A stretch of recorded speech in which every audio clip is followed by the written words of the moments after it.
Baik, yang kedua, agar hidup kita lebih bermakna, berusaha mencari teman yang baik. Ini poin yang sangat prinsip dalam kehidupan. Karena kalau salah berteman, teman tersebut bisa merubah jalan hidup kita. Teman tersebut bisa merubah mindset cara berfikir kita. Teman tersebut bisa merubah tujuan hidup kita. Maka seorang berhati-hati dalam memilih teman. Nabi yang menyuruh kita berhati-hati. Kata Nabi sallallahu alaihi wasallam, "Al-mar'u ala dini khalilihi falyanzur ahadukum man yukhalil." Sungguhnya seorang berdasarkan agama temannya, maka seorang harus melihat siapa yang akan menjadi temannya, siapa yang akan dijadikan teman jalannya, teman diskusinya, teman grupnya, ya. Maka dia harus milah-milih. Di hadapan kita banyak orang yang mungkin bisa kita ajak berteman, tetapi kita harus milah-milih. Bukan berarti kita bermusuhan sama yang lainnya. Enggak, yang lainnya kita senyumin, yang lainnya kita ramahin. Tapi untuk jadi teman diskusi, teman jalan bareng, teman safar, ya, maka tidak boleh sembarang orang. Tidak boleh. Sebagaimana perkataan pepatah Arab, as-sahibu sahib, bahwasanya teman itu akan menggeret. Karena kalau kita sudah berjalan sama seseorang, pasti terjadi proses sinkronisasi, ya, penyamaan. Apakah kita yang akan terpengaruh dengan dia ataukah dia yang terpengaruh dengan kita? Kalau ternyata kawan kita pikirannya selalu duniawi, kita pasti seperti itu. Mau tidak mau, kita pasti terpengaruh sehingga pikiran kita duniawi. Kalau sudah pikiran kita duniawi, semuanya mau kita duniakan.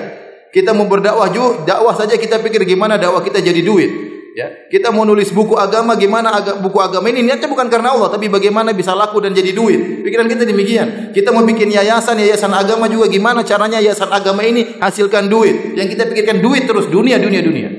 Sampai uang umat pun terkadang kita ambil agar bisa mendapatkan dunia buat diri kita. Waliyadzubillah, hati-hati. Salah berteman bisa membuat otak kita rusak, konslet. Siapapun dia, ustaz pun bisa konslet, ya, apalagi antum.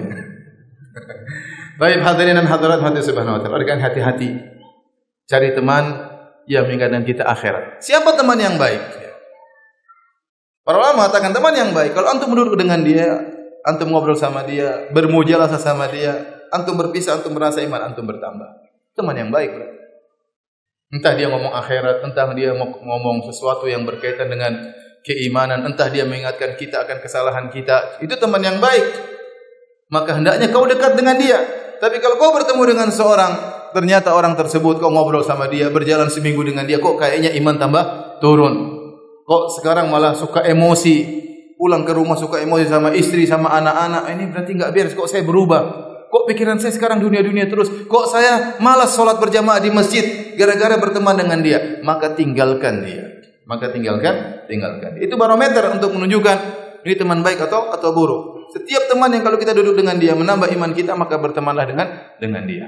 Kalau ternyata menjauhkan kita dari Allah Subhanahu wa taala, membuat kita selalu tenggelam dalam dunia, maka tinggalkan teman tersebut. Apa kata Nabi sallallahu alaihi wasallam? Mathalu al-jalisi salih wasu, ya, kahamilil misk wa nafikhil khir.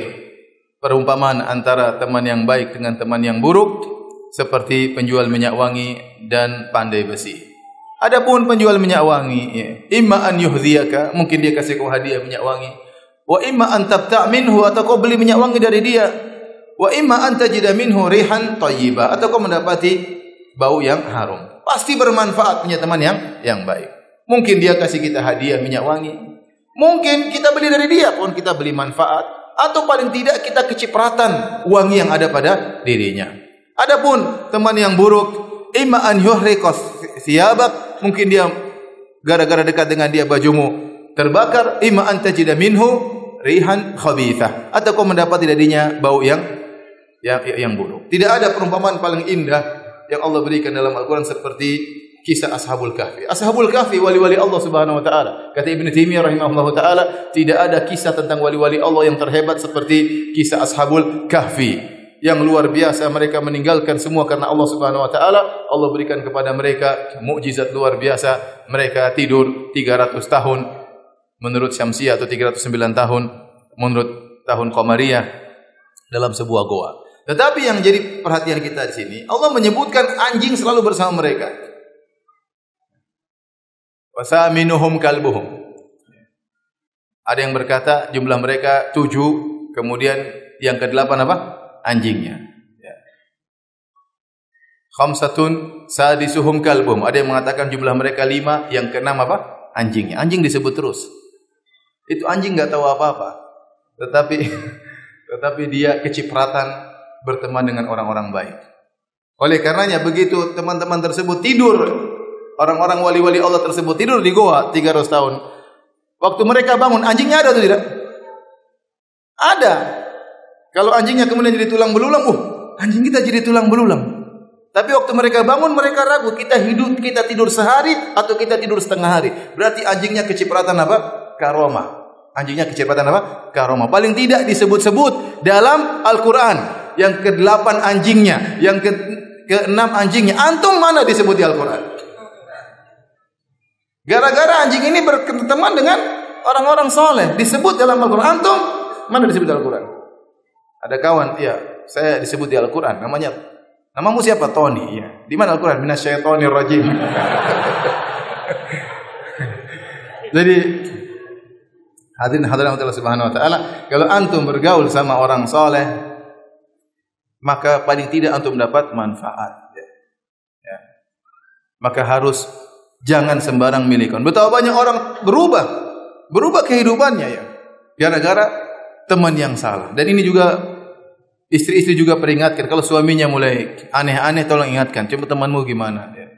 Ingatkan ya, jangan sampai salah bergaul. Kalau kebetulan bertemu dengan orang yang baik ya, Masya Allah berubah dia, pikirannya mulai akhirat, yang tadinya hidupnya glamor, kemudian dia bisa sisihkan sebagian hartanya untuk agama Islam, maka itu teman-teman yang mulia. Taib. Ibu-ibu juga demikian, hati-hati. Jangan sampai salah bergaul. Kalau ketemu ada ummahat, setiap ketemu dia isinya hanyalah ghibah namimah, hanya curhat, curcol dan curcur ya sudah. Tidak semua kita jadikan teman. Kita kenal sama semua orang, enggak ada masalah. Kita enggak usah sombong. Setiap orang kaum muslimin. Tetapi untuk jadi teman, untuk dimasukkan dalam grup, ya, untuk dijadikan teman diskusi, enggak sembarang. Ya. Kalau ada kita punya teman ibu-ibu ternyata kerjaannya cuma menukil kejelekan orang lain, tidak berhenti, maka sudah. Tinggalkan, jangan berteman dengan dia. Kalau bisa diblokir, blokir aja, enggak ada masalah. Daripada kita spekulasi, ingin pekewuh sama dia, enggak enak sama dia, akhirnya agama kita tergadaikan. Hati-hati. Jangan. Ya. Jangan. Taib.